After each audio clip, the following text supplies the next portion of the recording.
ವೀಕ್ಷಕರೇ, ನಾನು ಶೈಲೇಶ್. ಇಂದು ನಾನು ನಿಮಗೆ ನನ್ನ ಜೀವನದ ಕಥೆಯನ್ನು ಹೇಳಲು ಹೊರಟಿದ್ದೇನೆ. ಅದು ನನ್ನ ಇಡೀ ಜೀವನವನ್ನೇ ತಲೆ ಕೆಳಗಾಗಿಸಿತು. ಆ ದಿನವನ್ನು ನೆನಪಿಸಿಕೊಂಡರೆ ಇಂದಿಗೂ ನನ್ನ ಹೃದಯ ನಡುಗುತ್ತದೆ. ಮನುಷ್ಯನ ನಿಷ್ಠೆಗೆ ಇರುವ ಬೆಲೆಯನ್ನು ಮತ್ತು ಹೇಗೆ ಕೆಲವು ಜನರು ವರ್ಷಗಳ ಪರಿಶ್ರಮವನ್ನು ಒಂದೇ ಕ್ಷಣದಲ್ಲಿ ಮಣ್ಣು ಪಾಲು ಮಾಡುತ್ತಾರೆ ಎಂಬುದನ್ನು ನಾನು ಕಣ್ಣಾರೆ ನೋಡಿದ ದಿನವದು. ಆದರೆ ಇದು ಸಾಮಾನ್ಯ ಕೆಲಸವನ್ನು ಕಳೆದುಕೊಂಡ ಕಥೆಯಲ್ಲ. ಇದು ತನ್ನ ಕಂಪನಿಗಾಗಿ 28 ವರ್ಷಗಳನ್ನು ಮುಡಿಪಾಗಿಟ್ಟ ಒಬ್ಬ ಮನುಷ್ಯನ ಕತೆ. 28 ವರ್ಷಗಳೆಂದರೆ ನನ್ನ ಯೌವನ, ನನ್ನ ಶಕ್ತಿ, ನನ್ನ ಸಮಯ ಮತ್ತು ನನ್ನ ಕುಟುಂಬದೊಂದಿಗೆ ಕಳೆಯಬೇಕಿದ್ದ ಆ ಅಸಂಖ್ಯಾತ ಕ್ಷಣಗಳು. ಯಾವುದನ್ನು ಲೆಕ್ಕಿಸದೆ ನಾನು ನನ್ನ ಕಂಪನಿಗಾಗಿ ರಾತ್ರಿ ಇಡೀ ಎಚ್ಚರವಿದ್ದೆ.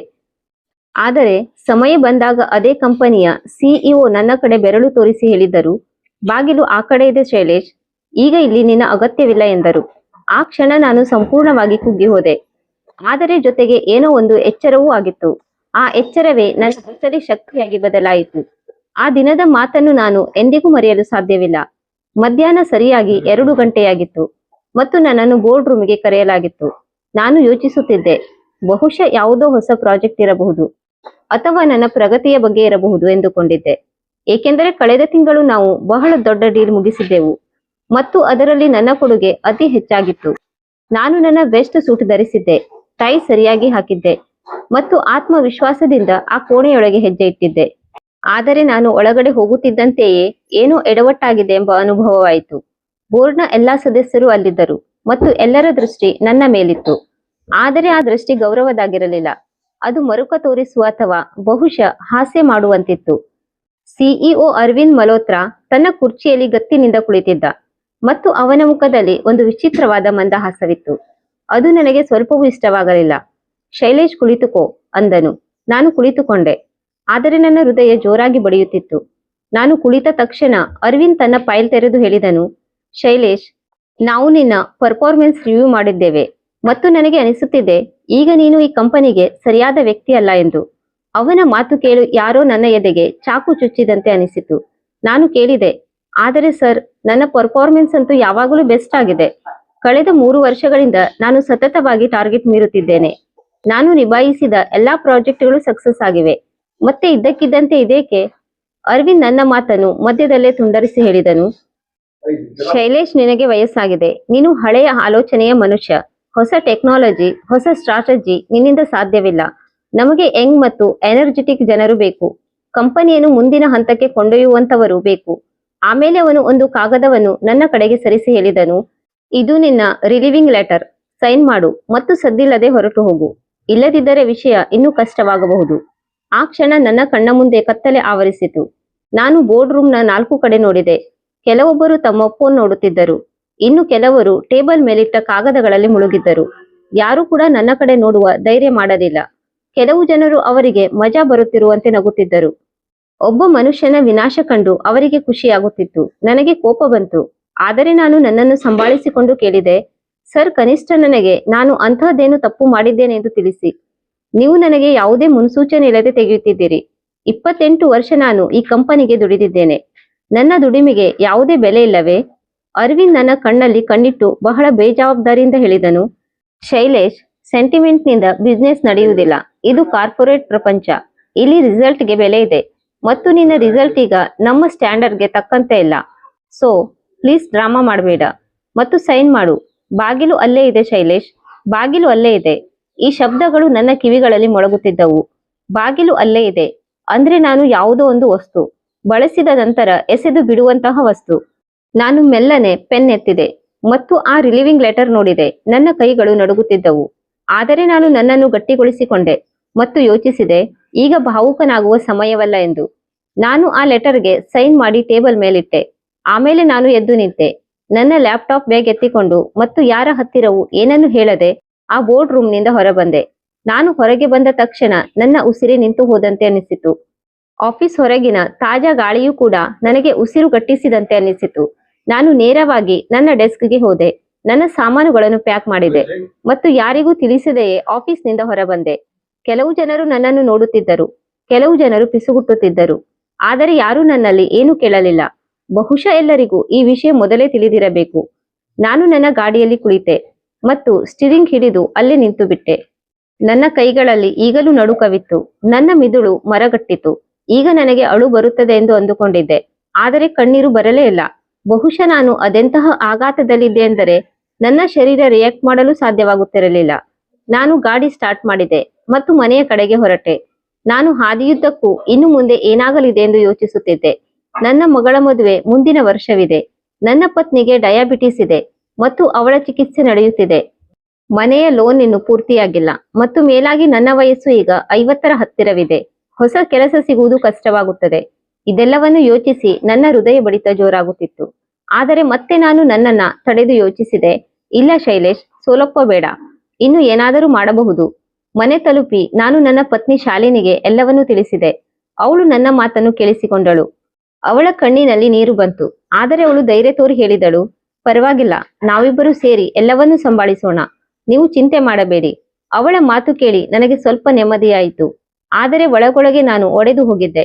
ನಾನು ನನ್ನ ಕೋಣೆಗೆ ಹೋಗಿ ಬೆಡ್ ಮೇಲೆ ಮಲಗಿಕೊಂಡೆ. ನನ್ನ ದೃಷ್ಟಿ ಚಾವಣಿಯ ಕಡೆಗಿತ್ತು. ಆದರೆ ನನ್ನ ಮಿದುಳು ಕಳೆದ 28 ವರ್ಷಗಳ ನೆನಪಿನಲ್ಲಿ ಓಡುತ್ತಿತ್ತು. ನಾನು ಕಂಪನಿಗೆ ಜಾಯಿನ್ ಆಗಿದ್ದ ಮೊದಲು ದಿನ ನೆನಪಾಯಿತು. ಆಗ ನನಗೆ ಕೇವಲ 22 ವರ್ಷ ವಯಸ್ಸು. ಆಗ ತಾನೇ ಗ್ರಾಜ್ಯುಯೇಟ್ ಆಗಿದ್ದೆ. ಶಕ್ತಿಯಿಂದ ತುಂಬಿದ್ದೆ ಮತ್ತು ಕನಸುಗಳನ್ನು ಹೊತ್ತಿದ್ದೆ. ನನಗೆ ನೆನಪಿದೆ, ಆ ಸಣ್ಣ ಆಫೀಸ್ ಅದು ಬರೀ 3 ಕೋಣೆಗಳದ್ದಾಗಿತ್ತು.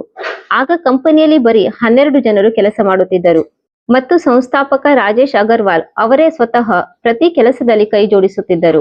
ಅವರು ಬಹಳ ಸರಳ ಮತ್ತು ವಿನಯವಂತ ಮನುಷ್ಯರಾಗಿದ್ದರು.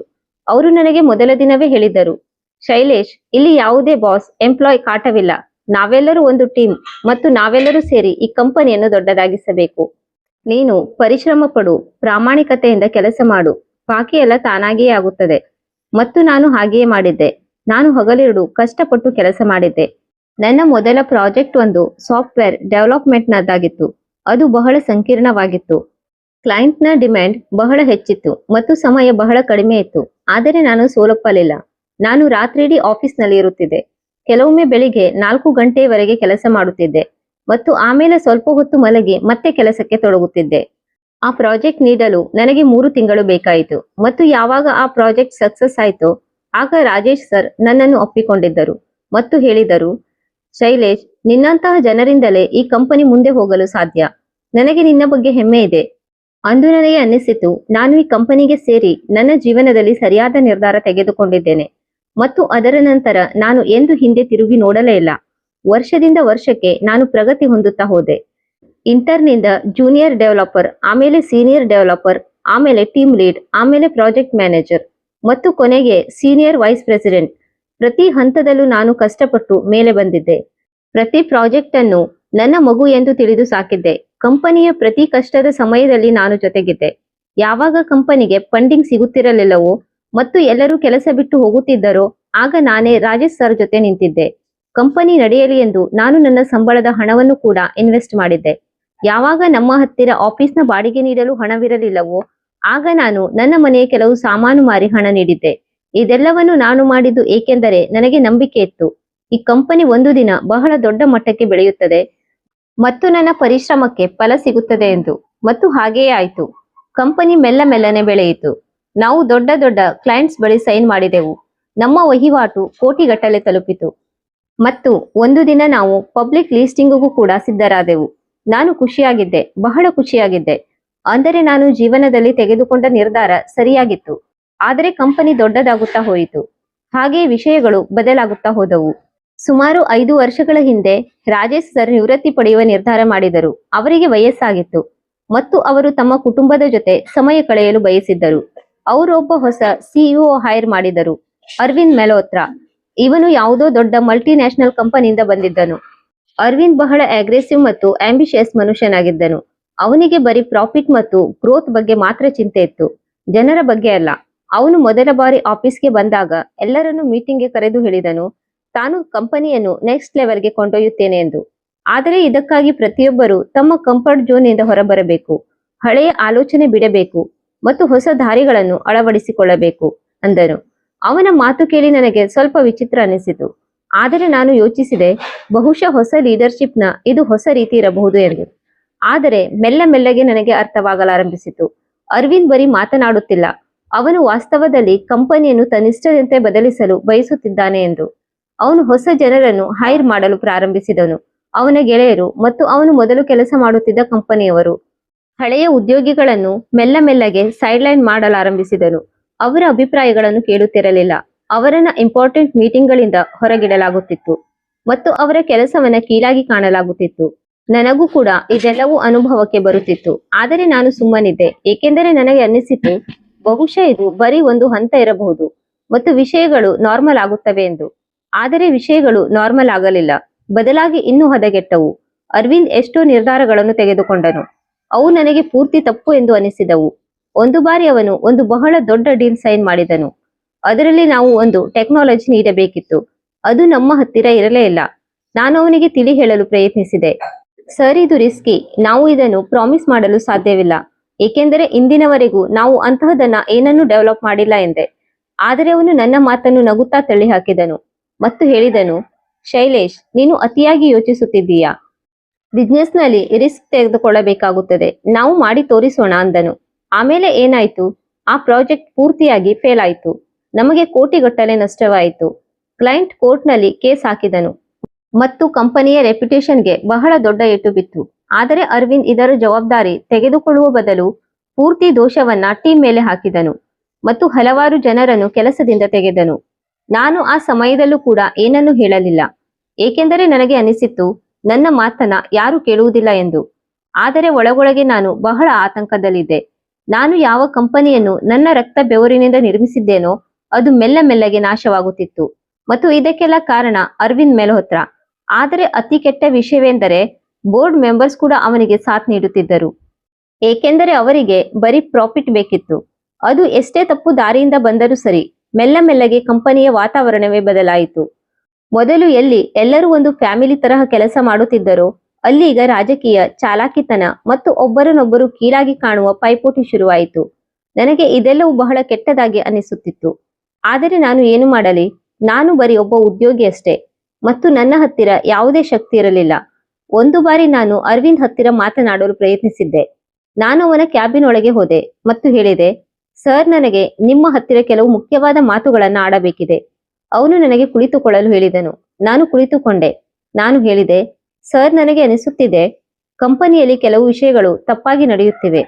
ನಾವು ನಮ್ಮ ಸ್ಟ್ರಾಟಜಿಯ ಮೇಲೆ ಮತ್ತೊಮ್ಮೆ ಯೋಚಿಸಬೇಕು.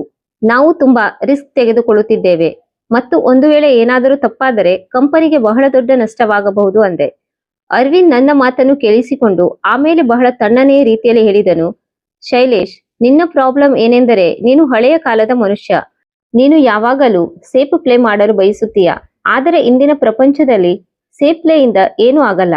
ರಿಸ್ಕ್ ತೆಗೆದುಕೊಳ್ಳಬೇಕಾಗುತ್ತದೆ, ಧೈರ್ಯದ ನಿರ್ಧಾರ ತೆಗೆದುಕೊಳ್ಳಬೇಕಾಗುತ್ತದೆ. ಮತ್ತು ಒಂದು ವೇಳೆ ನೀನು ಇದನ್ನ ಮಾಡಲು ಸಾಧ್ಯವಿಲ್ಲ ಎಂದಾದರೆ ಬಹುಶಃ ನೀನು ನಿನ್ನನ್ನೇ ಕೇಳಿಕೊಳ್ಳಬೇಕು, ನೀನು ಸರಿಯಾದ ಜಾಗದಲ್ಲಿ ಇದೆಯೋ ಇಲ್ಲವೋ ಎಂದು. ಅವನ ಮಾತು ಕೇಳಿ ನನಗೆ ಯಾರೋ ಕೆನ್ನೆಗೆ ಹೊಡೆದಂತೆ ಅನಿಸಿತು.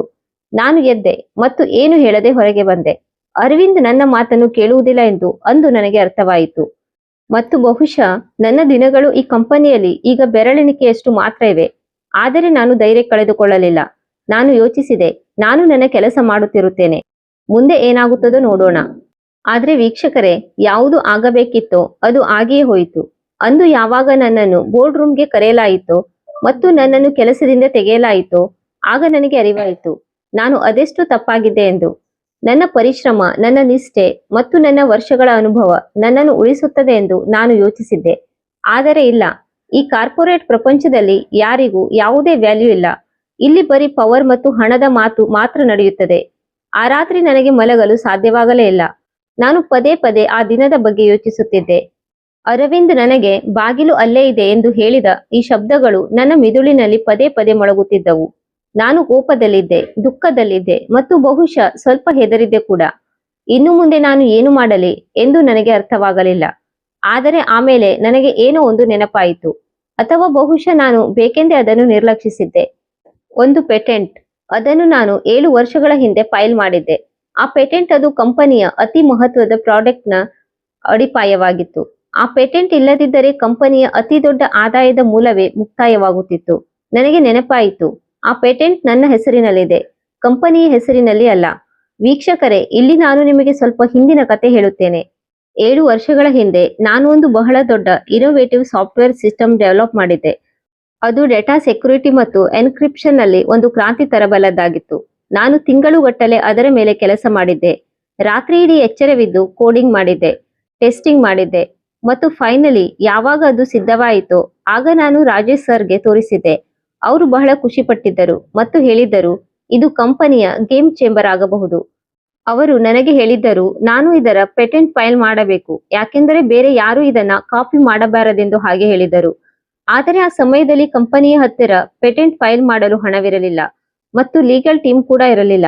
ಅಂದಮೇಲೆ ನಾನು ನನ್ನ ಸ್ವಂತ ಹಣದಿಂದ ನನ್ನ ಹೆಸರಿನಲ್ಲಿ ಆ ಪೇಟೆಂಟ್ ಫೈಲ್ ಮಾಡಿದ್ದೆ. ಆನಂತರ ಕಂಪನಿ ಹತ್ತಿರ ಹಣ ಬಂದಾಗ ನಾನು ಅದನ್ನು ಕಂಪನಿಯ ಹೆಸರಿಗೆ ಟ್ರಾನ್ಸ್ಫರ್ ಮಾಡೋಣವೆಂದು ಯೋಚಿಸಿದ್ದೆ. ಆದರೆ ಅಂತಹದ್ದು ಎಂದೂ ನಡೆಯಲೇ ಇಲ್ಲ. ಆದರೆ ಆನಂತರ ಆ ಪೇಟೆಂಟ್ ಟ್ರಾನ್ಸ್ಫರ್ ಮಾಡಬೇಕೆಂದು ರಾಜೇಶ್ ಸರ್ ನನ್ನ ಹತ್ತಿರ ಎಂದು ಹೇಳಲೇ ಇಲ್ಲ ಮತ್ತು ನಾನು ಕೂಡ ಮರೆತು ಹೋಗಿದ್ದೆ. ಏಕೆಂದರೆ ನನಗೆ ಅನಿಸುತ್ತಿತ್ತು, ಕಂಪನಿ ನನ್ನದು ಮತ್ತು ನಾನು ಕಂಪನಿಯವನು ಅಂದ ಮೇಲೆ ವ್ಯತ್ಯಾಸ ಏನಿದೆ. ಆದರೆ ನನ್ನನ್ನು ಕೆಲಸದಿಂದ ತೆಗೆದ ಮೇಲೆ ನನಗೆ ಆ ಪೇಟೆಂಟ್ ನೆನಪಾಯಿತು ಮತ್ತು ಇದನ್ನು ನಾನು ಉಪಯೋಗಿಸಿಕೊಳ್ಳಬೇಕೆಂದು ನಿರ್ಧರಿಸಿದೆ. ಮರುದಿನ ಬೆಳಿಗ್ಗೆ ಎದ್ದ ಕೂಡಲೇ ಮೊದಲು ನಾನು ನನ್ನ ಹಳೆಯ ಗೆಳೆಯ ಮತ್ತು ಲಾಯರ್ ಅಮಿತ್ಗೆ ಫೋನ್ ಮಾಡಿದೆ. ಅಮಿತ್ ಒಬ್ಬ ಬಹಳ ಅನುಭವಿ ಮತ್ತು ಶಾರ್ಪ್ ವಕೀಲನಾಗಿದ್ದನು.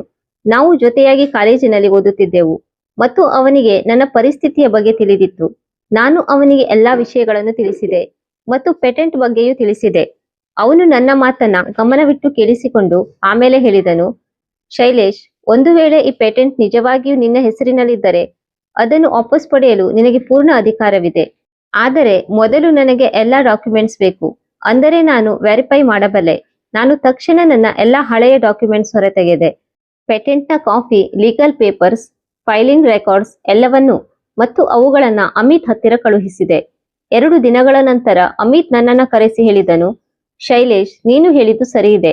ಆ ಪೇಟೆಂಟ್ ಪೂರ್ತಿಯಾಗಿ ನಿನ್ನ ಹೆಸರಿನಲ್ಲೇ ಇದೆ ಮತ್ತು ಕಂಪನಿ ಎಂದು ಕೂಡ ಅದನ್ನ ತನ್ನ ಹೆಸರಿಗೆ ಟ್ರಾನ್ಸ್ಫರ್ ಮಾಡಿಕೊಂಡೇ ಇಲ್ಲ. ಇದು ಅವರ ಕಡೆಯಿಂದ ಆದ ಒಂದು ಬಹಳ ದೊಡ್ಡ ಲೀಗಲ್ ಮಿಸ್ಟೇಕ್ ಮತ್ತು ನೀನು ಬಯಸಿದರೆ ಈ ಪೇಟೆಂಟ್ ವಾಪಸ್ ಪಡೆಯಬಹುದು ಅಥವಾ ಇದರ ಬಳಕೆಗೆ ತಡೆ ನೀಡಬಹುದು.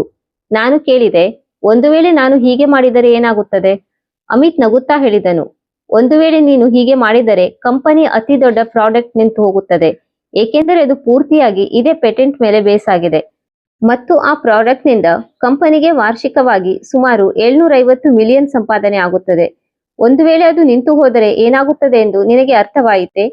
ವೀಕ್ಷಕರೇ, ಆ ಕ್ಷಣ ನಾನು ಜಾಕ್ ಪಾಟ್ ಗೆದ್ದಿದ್ದೇನೆ ಎಂದು ನನಗೆ ಅನ್ನಿಸಿತು. ನಾನು ಅಮಿತ್ ಹತ್ತಿರ ಹೇಳಿದೆ, ಸರಿ, ನಾವು ಇದನ್ನೇ ಮಾಡೋಣ. ಒಂದು ಲೀಗಲ್ ನೋಟಿಸ್ ಸಿದ್ಧಪಡಿಸಿ ಕಂಪನಿಗೆ ಕಳುಹಿಸು. ಅದರಲ್ಲಿ ಆ ಪೇಟೆಂಟ್ ನನ್ನದು ಮತ್ತು ಅವರು ಇದರ ಬಳಕೆ ಬಂದ್ ಮಾಡಲಿ ಎಂದು ಸ್ಪಷ್ಟವಾಗಿ ಬರೆದಿರಲಿ. ಅಮಿತ್ ಹೇಳಿದನು, ಸರಿ, ಆದರೆ ಶೈಲೇಶ್, ಇದು ಒಂದು ಬಹಳ ದೊಡ್ಡ ಹೆಜ್ಜೆ. ಇದರಿಂದ ಕಂಪನಿಗೆ ಭಾರಿ ನಷ್ಟವಾಗುತ್ತದೆ ಮತ್ತು ಅವರು ನಿನ್ನ ಮೇಲೆ ಕೌಂಟರ್ ಕೇಸ್ ಕೂಡ ಮಾಡಬಹುದು. ನೀನು ಸಿದ್ಧನಿದ್ದೀಯಾ? ನಾನು ಒಂದು ದೀರ್ಘ ಉಸಿರು ಬಿಟ್ಟು ಹೇಳಿದೆ, ಅಮಿತ್, ನಾನು 28 ವರ್ಷಗಳನ್ನು ಆ ಕಂಪನಿಗೆ ನೀಡಿದ್ದೇನೆ ಮತ್ತು ಅವರು ನನ್ನನ್ನ ಒಂದು ಕಸದಂತೆ ಎಸೆದಿದ್ದಾರೆ. ಈಗ ನಾನು ನಿಷ್ಠೆಗೆ ಬೆಲೆ ಏನು ಎಂದು ಅವರಿಗೆ ತೋರಿಸುತ್ತೇನೆ. ಹೌದು, ನಾನು ಸಿದ್ಧನಿದ್ದೇನೆ. ಮರುದಿನ ಅಮಿತ್ ಆ ಲೀಗಲ್ ನೋಟಿಸ್ ಕಂಪನಿಗೆ ಕಳುಹಿಸಿದನು. ನೋಟಿಸ್ನಲ್ಲಿ ಸ್ಪಷ್ಟವಾಗಿ ಬರೆಯಲಾಗಿತ್ತು, ಅಂದರೆ ಈ ಪೇಟೆಂಟ್ ನಂಬರ್ ಮಾಲೀಕರು ಶೈಲೇಶ್ ಕುಮಾರ್ ಆಗಿದ್ದಾರೆ ಮತ್ತು ಕಂಪನಿಗೆ ಇದರ ಬಳಕೆಗೆ ಯಾವುದೇ ಕಾನೂನುಬದ್ಧ ಅನುಮತಿ ಇಲ್ಲ. ಅದಕ್ಕಾಗಿ ಕಂಪನಿ ತಕ್ಷಣವೇ ಇದರ ಬಳಕೆಯನ್ನು ನಿಲ್ಲಿಸಬೇಕು, ಇಲ್ಲದಿದ್ದರೆ ಕಾನೂನು ಕ್ರಮ ತೆಗೆದುಕೊಳ್ಳಲಾಗುವುದು. ನೋಟಿಸ್ ಕಳುಹಿಸಿದ ನಂತರ ನಾನು ಕುಳಿತು ಕಾಯಲಾರಂಭಿಸಿದೆ. ಈಗ ಚಂಡಮಾರುತ ಬರಲಿದೆ ಎಂದು ನನಗೆ ತಿಳಿದಿತ್ತು ಮತ್ತು ನಾನು ಅದಕ್ಕಾಗಿ ಸಿದ್ಧನಿದ್ದೆ. ಆದರೆ ವೀಕ್ಷಕರೇ, ಈಗ ಏನು ನಡೆಯಲಿದೆಯೋ ಅದು ನನ್ನ ನಿರೀಕ್ಷೆಗಿಂತಲೂ ಮಿಗಿಲಾಗಿತ್ತು. ಮರುದಿನ ಬೆಳಿಗ್ಗೆ ನನ್ನ ಫೋನ್ ರಿಂಗ್ ಆಗಲು ಶುರುವಾಯಿತು ಮತ್ತು ಅದು ನಿಲ್ಲುವ ಸೂಚನೆ ಕಾಣುತ್ತಿರಲಿಲ್ಲ. ನಾನು ನೋಡಿದಾಗ ನನ್ನ ಫೋನ್ನಲ್ಲಿ 203 ಮಿಸ್ಡ್ ಕಾಲ್ಗಳಿದ್ದವು. ಎಲ್ಲವೂ ಕಂಪನಿಯಿಂದ ಬಂದಿದ್ದವು. ಅರವಿಂದ್ನ 10 ಕಾಲ್ಗಳು, ಸಿಟಿಒನ 20 ಕಾಲ್ಗಳು, HR ನ 15 ಕಾಲ್ಗಳು ಮತ್ತು ಇಲ್ಲಿಯವರೆಗೆ ಅಂದ್ರೆ ಸ್ವತಃ ಸಂಸ್ಥಾಪಕ ರಾಜೇಶ್ ಅಗರ್ವಾಲ್ ಅವರದ್ದು ಕೂಡ 5 ಕಾಲ್ಗಳಿದ್ದವು. ನಾನು ಫೋನ್ ಸೈಲೆಂಟ್ ಮಾಡಿದೆ ಮತ್ತು ಅದೆಷ್ಟು ಕಾಲ್ಗಳು ಬರುತ್ತವೆ ಎಂದು ನೋಡುತ್ತಿದ್ದೆ. ಇದನ್ನು ನೋಡಿ, ಅಂದರೆ ಯಾವ ಜನರು ನನ್ನನ್ನ ಕಸದಂತೆ ಎಸೆದಿದ್ದರೋ ಅವರು ಈಗ ಗಾಬರಿಯಾಗುತ್ತಿರುವುದನ್ನು ನೋಡಿ ನನಗೆ ಒಂದು ವಿಚಿತ್ರವಾದ ತೃಪ್ತಿ ಸಿಗುತ್ತಿತ್ತು. ನಾನು ಯೋಚಿಸಿದೆ, ಇನ್ನು ಬರೀ ನೋಟಿಸ್ ಹೋಗಿದೆ ಅಷ್ಟೇ, ಅಸಲಿ ಆಟ ಇನ್ನೂ ಬಾಕಿ ಇದೆ. ಮಧ್ಯಾಹ್ನದ ಹೊತ್ತಿಗೆ ನನಗೆ 300ಕ್ಕೂ ಹೆಚ್ಚು ಕಾಲ್ಗಳು ಬಂದಿದ್ದವು ಮತ್ತು ನಾನು ಒಂದನ್ನು ಎತ್ತಲಿಲ್ಲ. ಆಮೇಲೆ ಸಂಜೆ ನನಗೆ ಅರವಿಂದ್ ಕಡೆಯಿಂದ ಒಂದು ಮೆಸೇಜ್ ಬಂತು. ಅದರಲ್ಲಿ ಬರೆಯಲಾಗಿತ್ತು, ಶೈಲೇಶ್, ಪ್ಲೀಸ್ ಫೋನ್ ಎತ್ತು, ನಮಗೆ ನಿನ್ನ ಹತ್ತಿರ ಮಾತನಾಡಬೇಕಿದೆ. ಇದು ಬಹಳ ಅಗತ್ಯವಾಗಿದೆ. ನಾನು ಅವನ ಮೆಸೇಜ್ ಓದಿನಕ್ಕೆ ನಾನು ಉತ್ತರ ಬರೆದೆ. ನಿಮಗೆ ಅಗತ್ಯ ಬಿದ್ದಾಗ ನೆನಪಾಯಿತೆ ಪ್ಲೀಸ್, ಮತ್ತು ಬಹಳ ಅಗತ್ಯ ಎನ್ನುವುದು ನನ್ನನ್ನ ತೆಗೆಯುವಾಗ ಎಲ್ಲಿತ್ತು ಈ ಅಗತ್ಯ? ಕೆಲವು ನಿಮಿಷಗಳ ನಂತರ ನನ್ನ ಫೋನ್ ಮತ್ತೆ ಬಾರಿಸಿತು. ಈ ಬಾರಿ ರಾಜೇಶ್ ಸರ್ ಕಡೆಯಿಂದ ಫೋನ್ ಬಂದಿತು. ನಾನು ಯೋಚಿಸಿದೆ, ಬಹುಶಃ ಅವರ ಹತ್ತಿರ ಮಾತನಾಡೋಣ, ಏಕೆಂದರೆ ಅವರು ಯಾವಾಗಲೂ ನನ್ನ ಜೊತೆ ಚೆನ್ನಾಗಿಯೇ ಇದ್ದರು. ನಾನು ಫೋನ್ ಎತ್ತಿ ಹೇಳಿದೆ, ಹಲೋ ಸರ್. ರಾಜೇಶ್ ಸರ್ ದನಿ ಬಹಳ ಆತಂಕದಲ್ಲಿದ್ದಂತೆ ಅನ್ನಿಸಿತು. ಅವರು ಹೇಳಿದರು, ಶೈಲೇಶ್ ಮಗನೇ, ಇದೇನು ಮಾಡಿಬಿಟ್ಟೆ ನೀನು? ಇಡೀ ಕಂಪನಿಯಲ್ಲಿ ಗದ್ದಲ ಉಂಟಾಗಿದೆ. ಅರವಿಂದ್ ಮತ್ತು ಬೋರ್ಡ್ ಜನರು ಹುಚ್ಚರಾಗುತ್ತಿದ್ದಾರೆ. ನೀನು ಈ ನೋಟಿಸ್ ಏಕೆ ಕಳುಹಿಸಿದೆ? ನಾನು ಶಾಂತ ದನಿಯಲ್ಲಿ ಹೇಳಿದೆ, ಅವರು ನನ್ನ ಜೊತೆ ಏನು ಮಾಡಿದ್ದಾರೆಂದು ನಿಮಗೆ ತಿಳಿದಿಲ್ಲ ಸರ್. 28 ವರ್ಷಗಳ ನೌಕರಿಯ ನಂತರ ನನಗೆ ಯಾವುದೇ ಕಾರಣವಿಲ್ಲದೆಯೇ ಹೊರಗಿನ ದಾರಿ ತೋರಿಸಿದರು. ಬೋರ್ಡ್ ರೂಮ್ನಲ್ಲಿ ಎಲ್ಲರ ಮುಂದೆ ಅವಮಾನ ಮಾಡಿದರು ಮತ್ತು ನಾನು ನಿರುಪಯುಕ್ತ ಎಂದು ಹೇಳಿದರು. ಈಗ ನೀವು ತಿಳಿಸಿ, ನಾನು ಏನು ಮಾಡಬೇಕಿತ್ತು? ರಾಜೇಶ್ ಸರ್ ಹೇಳಿದರು, ಶೈಲೇಶ್, ನಿನಗೆ ಅದೆಷ್ಟು ಕೆಟ್ಟ ಅನುಭವವಾಗಿರಬಹುದೆಂದು ನನಗೆ ಅರ್ಥವಾಗುತ್ತದೆ. ಆದರೆ ಮಗನೇ, ಈ ಪೇಟೆಂಟ್ ವಿಷಯ ಬಹಳ ಸೀರಿಯಸ್ ಆಗಿದೆ. ಒಂದು ವೇಳೆ ನೀನು ಅದನ್ನ ವಾಪಸ್ ಪಡೆದರೆ ಕಂಪನಿಯ ಅತಿ ದೊಡ್ಡ ಪ್ರಾಡಕ್ಟ್ ಬಂದ್ ಆಗಿ ಬಿಡುತ್ತದೆ. ನಮ್ಮ ಕ್ಲೈಂಟ್ಸ್, ನಮ್ಮ ಇನ್ವೆಸ್ಟರ್ಸ್ ಎಲ್ಲರೂ ನಮ್ಮನ್ನು ಕೈಬಿಡುತ್ತಾರೆ. ಕಂಪನಿ ಮುಳುಗಿ ಹೋಗುತ್ತದೆ. ಪ್ಲೀಸ್, ಈ ಬಗ್ಗೆ ಮರುಚಿಂತನೆ ಮಾಡು. ನಾನು ಹೇಳಿದೆ, ಸರ್, ನಾನು ಬಹಳ ಯೋಚಿಸಿಯೇ ಈ ನಿರ್ಧಾರ ತೆಗೆದುಕೊಂಡಿದ್ದೇನೆ. ನನ್ನನ್ನ ಕೆಲಸದಿಂದ ತೆಗೆಯುವಾಗ ನಾನು ಸದ್ದಿಲ್ಲದೆ ಹೋಗಿ ಬಿಡೋಣ ಎಂದು ಯೋಚಿಸಿದ್ದೆ. ಆದರೆ ಆನಂತರ ನನಗೆ ಅರಿವಾಯಿತು, ನಾನು ಏನನ್ನು ಮಾಡದಿದ್ದರೆ ಇವರು ಯಾವಾಗಲೂ ಹೀಗೆಯೇ ಮಾಡುತ್ತಿರುತ್ತಾರೆ. ಇನ್ಯಾರೋ ಒಬ್ಬ ನಿಷ್ಠಾವಂತ ಉದ್ಯೋಗಿಯನ್ನ ಕೂಡ ಹೀಗೆ ಎಸೆಯುತ್ತಾರೆ. ನಾನು ಬರೀ ನನಗಾಗಿ ಅಲ್ಲ, ಬದಲಾಗಿ ಆ ಎಲ್ಲರಿಗಾಗಿ ಹೋರಾಡುತ್ತಿದ್ದೇನೆ. ರಾಜೇಶ್ ಸರ್ ಸುಮ್ಮನಾದರು. ಕೆಲವು ಕ್ಷಣಗಳ ನಂತರ ಅವರು ಹೇಳಿದರು, ಸರಿ ಶೈಲೇಶ್, ನನಗೆ ಅರ್ಥವಾಗುತ್ತದೆ. ಆದರೆ ಪ್ಲೀಸ್, ಒಂದು ಬಾರಿ ಆಫೀಸ್ಗೆ ಬಂದು ಮಾತನಾಡು. ಬಹುಶಃ ನಾವು ಯಾವುದಾದರೂ ಪರಿಹಾರ ಕಂಡುಕೊಳ್ಳಬಹುದು. ನಾನು ಹೇಳಿದೆ, ಸರಿ ಸರ್, ನಾನು ಬರುತ್ತೇನೆ, ಆದರೆ ನನ್ನ ವಕೀಲನ ಜೊತೆ, ಮತ್ತು ಕೇವಲ ಮಾತನಾಡಲು ಅಷ್ಟೇ, ಯಾವುದೇ ಡೀಲ್ ಇಲ್ಲ. ಒಂದು ವೇಳೆ ನನ್ನ ಜೊತೆ ಮತ್ತೆ ಯಾವುದೋ ಆಟ ನಡೆಯುತ್ತಿದೆ ಎಂದು ನನಗೆ ಅನಿಸಿದರೆ ನಾನು ತಕ್ಷಣ ಕೋರ್ಟ್ಗೆ ಹೋಗುತ್ತೇನೆ.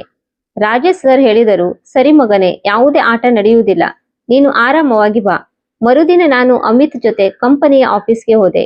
ಎಲ್ಲಿ ನಾನು 28 ವರ್ಷಗಳನ್ನ ಕಳೆದಿದ್ದೇನೋ, ಎಲ್ಲಿ ನನ್ನ ಎಲ್ಲಾ ನೆನಪುಗಳಿದ್ದವೋ ಅದೇ ಆಫೀಸ್.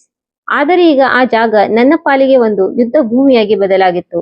ನಾನು ಒಳಗಡೆ ಹೋಗುತ್ತಿದ್ದಂತೆಯೇ ರಿಸೆಪ್ಷನಿಸ್ಟ್ ನನ್ನನ್ನ ನೋಡಿದಳು ಮತ್ತು ಅವಳ ಕಣ್ಣಿನಲ್ಲಿ ಒಂದು ವಿಚಿತ್ರ ಭಾವನೆ ಮೂಡಿತು. ಅವಳು ನನ್ನನ್ನ ನೇರವಾಗಿ ಬೋರ್ಡ್ ರೂಮ್ಗೆ ಕಳುಹಿಸಿದಳು. ನಾನು ಬೋರ್ಡ್ ರೂಮ್ ಒಳಗೆ ಹೋದೆ. ಎಲ್ಲಾ ದೊಡ್ಡ ದೊಡ್ಡ ಮನುಷ್ಯರು ಅಲ್ಲಿದ್ದರು. Arvind, CTO, CFO, Rajesh sir ಮತ್ತು ಕೆಲವು ಬೋರ್ಡ್ ಮೆಂಬರ್ಸ್. ಎಲ್ಲರ ಮುಖದಲ್ಲೂ ಆತಂಕ ಸ್ಪಷ್ಟವಾಗಿ ಕಾಣುತ್ತಿತ್ತು. ಅರವಿಂದ್ ನನ್ನನ್ನ ನೋಡಿದ. ಅವನ ಕಣ್ಣಿನಲ್ಲಿ ಕೋಪವಿತ್ತು, ಆದರೆ ಅವನು ಏನನ್ನು ಹೇಳಲು ಸಾಧ್ಯವಾಗಲಿಲ್ಲ, ಏಕೆಂದರೆ ರಾಜೇಶ್ ಸರ್ ಮಧ್ಯದಲ್ಲಿ ಬಂದು ಹೇಳಿದರು, ಶೈಲೇಶ್, ಕುಳಿತುಕೋ, ನಾವು ಮಾತನಾಡೋಣ. ನಾನು ಮತ್ತು ಅಮಿತ್ ಕುಳಿತುಕೊಂಡೆವು. ಅಮಿತ್ ತನ್ನ ಲ್ಯಾಪ್ಟಾಪ್ ತೆರೆದ ಮತ್ತು ಎಲ್ಲಾ ಡಾಕ್ಯುಮೆಂಟ್ಸ್ ರೆಡಿ ಇಟ್ಟುಕೊಂಡ. ರಾಜೇಶ್ ಸರ್ ಮಾತು ಆರಂಭಿಸಿದರು, ಶೈಲೇಶ್, ನಮಗೆ ಅರ್ಥವಾಗುತ್ತದೆ.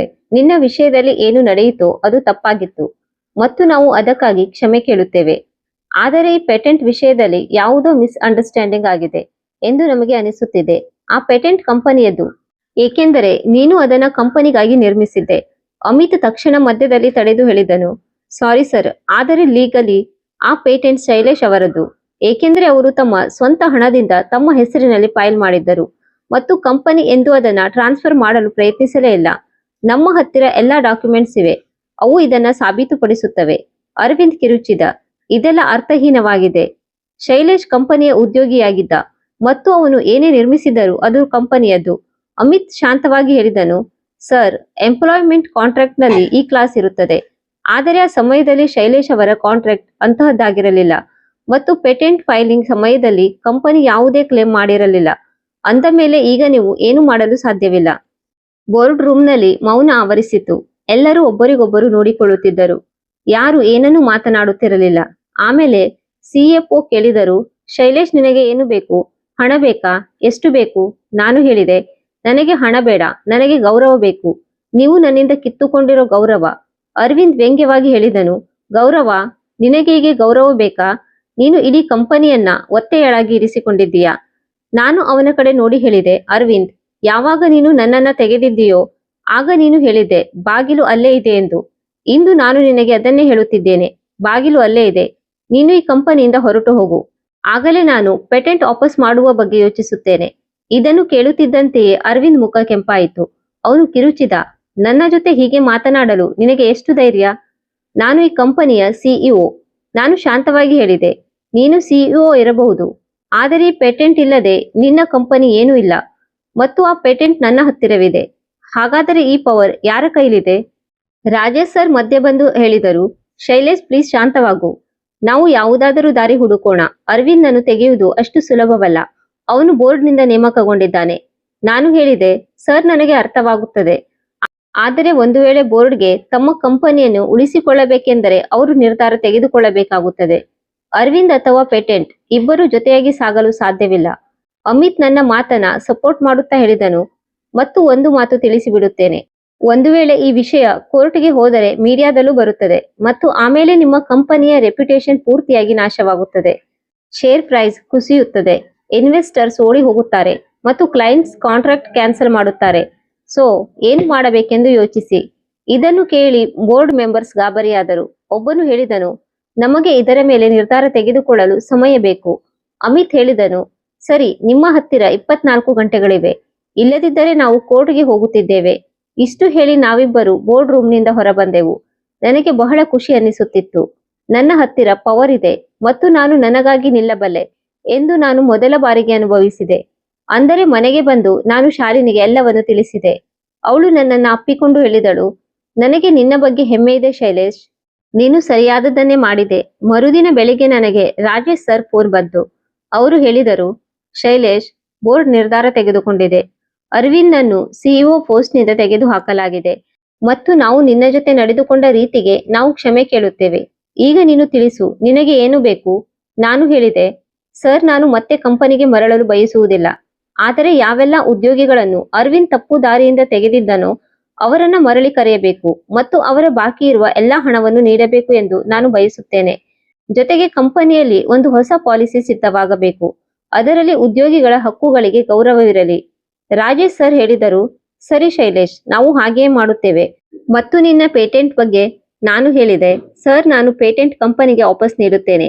ಆದರೆ ಷರತ್ತು ಏನೆಂದರೆ ಕಂಪನಿ ನನಗೆ ಅದರ ಸರಿಯಾದ ಬೆಲೆ ನೀಡಬೇಕು ಮತ್ತು ಜೊತೆಗೆ ಪ್ರತಿ ವರ್ಷ ಆ ಪ್ರಾಡಕ್ಟ್ನಿಂದ ಆಗುವ ಸಂಪಾದನೆಯಲ್ಲಿ 5% ರಾಯಲ್ಟಿ ರೂಪದಲ್ಲಿ ನೀಡಬೇಕು. ರಾಜೇಶ್ ಸರ್ ಹೇಳಿದರು, ಇದು ಬಹಳ ದೊಡ್ಡ ಡಿಮ್ಯಾಂಡ್ ಶೈಲೇಶ್. ನಾನು ಹೇಳಿದೆ, ಸರ್, ಒಂದು ವೇಳೆ ಆ ಪೇಟೆಂಟ್ ಇಲ್ಲದೆ ಹೋಗಿದ್ದರೆ ಕಂಪನಿ ಇಂದು ಮುಚ್ಚಿ ಹೋಗುತ್ತಿತ್ತು. ಅಂದ ಮೇಲೆ ನಾನು ಬರೀ ನನ್ನ ಪರಿಶ್ರಮದ ಬೆಲೆ ಕೇಳುತ್ತಿದ್ದೇನೆ ಅಷ್ಟೇ, ಅತಿಯಾಗಿ ಏನನ್ನೂ ಕೇಳುತ್ತಿಲ್ಲ. ರಾಜೇಶ್ ಸರ್ ಸ್ವಲ್ಪ ಹೊತ್ತು ಯೋಚಿಸಿ ಆಮೇಲೆ ಹೇಳಿದರು, ಸರಿ, ನಾವು ನಿನ್ನ ಮಾತನ್ನು ಒಪ್ಪಿಕೊಳ್ಳುತ್ತೇವೆ. Legal paper ಸಿದ್ಧಪಡಿಸುತ್ತೇವೆ. ನಾನು ನನ್ನ ಜೀವನದ ಅತಿ ದೊಡ್ಡ ಯುದ್ಧ ಗೆದ್ದಿದ್ದೇನೆ ಎಂದು ಅಂದು ನನಗೆ ಅನ್ನಿಸಿತು. ಆದರೆ ಇದು ಬರೀ ಹಣದ ಯುದ್ಧವಾಗಿರಲಿಲ್ಲ, ಇದು ಆತ್ಮಗೌರವದ ಯುದ್ಧವಾಗಿತ್ತು. ಯಾರು ವರ್ಷಗಟ್ಟಲೆ ತಮ್ಮ ಕಂಪನಿಗಾಗಿ ಪರಿಶ್ರಮ ಪಡುತ್ತಾರೆ ಮತ್ತು ಆಮೇಲೆ ಒಂದು ದಿನ ಅವರನ್ನ ಕಸದಂತೆ ಎಸೆದು ಬಿಡಲಾಗುತ್ತದೆಯೋ ಅವರ ಪರವಾಗಿ ನಡೆದ ಯುದ್ಧವಾಗಿತ್ತು. ನಾನು ಸಾಬೀತುಪಡಿಸಿದೆ, ಒಬ್ಬ ಮನುಷ್ಯ ಒಂದು ವೇಳೆ ತನ್ನ ಹಕ್ಕುಗಳಿಗಾಗಿ ನಿಂತರೆ ಅವನು ಗೆಲ್ಲಬಲ್ಲನು. ಎದುರಿಗೆ ಅದೆಂತಹ ದೊಡ್ಡ ಶಕ್ತಿ ಇದ್ದರೂ ಸರಿ. ಕೆಲವು ವಾರಗಳ ನಂತರ ಎಲ್ಲಾ ಲೀಗಲ್ ಪೇಪರ್ ಸೈನ್ ಆದವು. ಕಂಪನಿ ನನಗೆ ಪೇಟೆಂಟ್ನ ಬೆಲೆಯಾಗಿ ಸುಮಾರು 70 ಕೋಟಿ ನೀಡಿತು ಮತ್ತು ಜೊತೆಗೆ ಪ್ರತಿ ವರ್ಷದ ರಾಯಲ್ಟಿಯ ಅಗ್ರಿಮೆಂಟ್ ಕೂಡ ಆಯಿತು. ಅರವಿಂದನ್ನು ಕಂಪನಿಯಿಂದ ಪೂರ್ತಿಯಾಗಿ ಹೊರಹಾಕಲಾಯಿತು ಮತ್ತು ನನಗೆ ಆಮೇಲೆ ತಿಳಿಯಿತು, ಅಂದರೆ ಅವನಿಗೆ ಬೇರೆ ಯಾವುದೇ ಕಂಪನಿಯಲ್ಲಿಯೂ ಕೆಲಸ ಸಿಗಲಿಲ್ಲ, ಏಕೆಂದರೆ ಅವನ ರೆಪ್ಯುಟೇಷನ್ ಪೂರ್ತಿಯಾಗಿ ಹಾಳಾಗಿತ್ತು.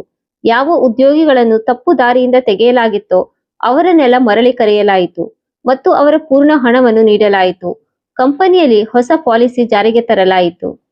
ಅದರಲ್ಲಿ ಉದ್ಯೋಗಿಗಳ ಹಕ್ಕುಗಳ ಬಗ್ಗೆ ವಿಶೇಷ ಗಮನ ಹರಿಸಲಾಗಿತ್ತು.